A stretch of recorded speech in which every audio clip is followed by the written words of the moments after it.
মহালয়ার দিন থেকেই মানুষের মনের মধ্যে এক অন্যরকম অনুভূতি জাগে, কারণ আজ থেকেই যে দেবীপক্ষের সূচনা হয়।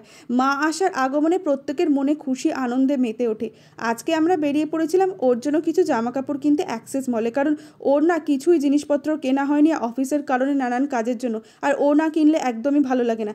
ওই যে মেয়েদের এক মাথা, যেখানেই জুয়েলারি দেখি সেখানেই দাঁড়িয়ে পড়ি। তাই আমি ওখানে কিছু জুয়েলারি দেখছিলাম, কালেকশনগুলো অসাধারণ ছিল, যেমন কালেকশন ছিল তেমন দামটাও ছিল। কোনো কিছু ছোঁয়াই যাচ্ছিল না। ভাবছিলাম একটা ইয়াররিংস কিনবো, কারণ ইয়াররিংসগুলো খুব সুন্দর ছিল। এত দাম, আমি আর কিনিনি। চারিদিকে এত ভিড়, ও তো জামা কাপড় কিনতে ঢুকতেই পারলো না। তাই ভাবলো চলো একটু মুভি দেখে আসি। ও আর আমি দুজনে ওখানে মুভি দেখতে, এত সুন্দর মুভিটা হয়েছে, যারা যারা এখনও দেখুনি তারা চট করে গিয়ে দেখে আসো। দেখতে পাচ্ছ চারিদিকে কতটা ভিড়, আর সবে সন্ধে সন্ধে হয়েছে তাতেই এত ভিড়। তাহলে ও জামা কাপড়টা কিনবে কী করবে? ট্রেন্ডসের মধ্যে ঢুকতে গেলাম, সেখানেও ঢুকতে পারলাম না। এত পরিমাণে আজকের যে ভিড় হয়েছিল না, যে তোমাদেরকে কি বলবো। চলো আজকের মতো ভিডিওটা এই পর্যন্ত, টাটা।